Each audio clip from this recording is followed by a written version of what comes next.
1431 সন 2024 21 জুলাই রবিবার গুরু পূর্ণিমা। গুরু পূর্ণিমা শব্দের অর্থ কি? কৃষ্ণ দ্বৈপায়ন বেদব্যাস এই পূর্ণিমা দিন জন্মগ্রহণ করেন।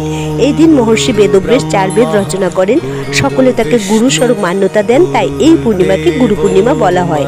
আমাদের শাস্ত্রে গুরু শব্দের দুটি অর্থ আছে।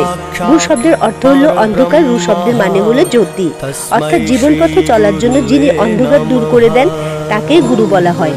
আরেক অর্থে গুরু শব্দের অর্থ হলো মায়া, রু শব্দের অর্থ হলো স্বয়ং ব্রহ্ম, যিনি মায়া স্বরূপ ভ্রান্তি দূর করেন। অর্থাৎ এখানে ঐশ্বরিক জ্যোতি স্বরূপ ব্রহ্ম বলা হয়।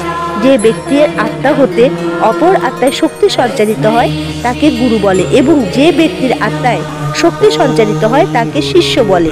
যিনি শক্তি সঞ্চয় করেন তার সঞ্চয়ের ক্ষমতা, আর যার মধ্যে সঞ্চারিত হবে তারও গ্রহণ করার শক্তি থাকা প্রয়োজন।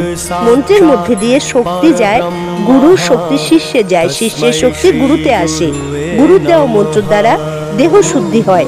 ভগবানের মন্ত্র জপ করলে মানুষ পবিত্র হয়। এই কাঁচা শরীর দিয়ে পাকা শরীর লাভ করতে হয়। প্রথমে মনের গুরু, পরে দীক্ষা গুরু।